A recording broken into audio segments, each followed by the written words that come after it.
It's a quiet day at Killian Acres, a horse breeding farm just a few minutes east of London. For Jack McNiven, the owner of the farm, quiet days are something he'll have to get used to. At 79, he has been breeding horses used in harness racing for nearly 60 years. But now he's being forced to close down, and it's a reality he was unprepared for. And when we were doing well with our stallions, we unfortunately didn't invest in retirement funds. We reinvested in the industry.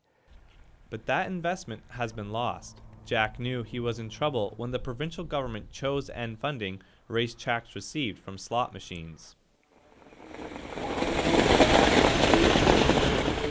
Races are running here at the Western Fair District in London, despite the industry losing $345 million a year from the loss of slots. Upon talking to drivers and trainers, it becomes clear that there is little optimism to be found. Kills us. It kills us. We're virtually done. One of the biggest losses is the amount of money available in winnings.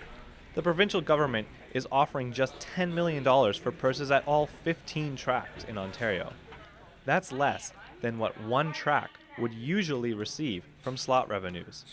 For those in the industry, it means trying to figure out what their futures will hold. After 35 years, I really wouldn't know. I guess I'd have to sit down with a bottle of whiskey and think about it for a while. If I wasn't racing horses, I don't know what I'd do. I have to go back to school, I guess. Figure something else out. Work at Tim Hortons or McDonald's. Something like that. However, it may not be all bad news. Talks are currently underway between the Government of Ontario and industry officials to try and figure out a funding solution for the next few years. But with a deadline of March 31st fast approaching, many are beginning to lose hope.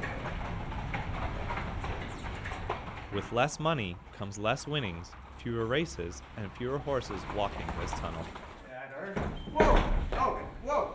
Back up, back. For Jack, the struggle isn't the financial uncertainty or losing the farm. It's knowing what will happen to the roughly 30 horses he calls family if nothing changes. We would have the veterinarian come in and humanely put them to sleep. And most of our horses are buried on the farm that have passed away or that we've had to put down for whatever reason.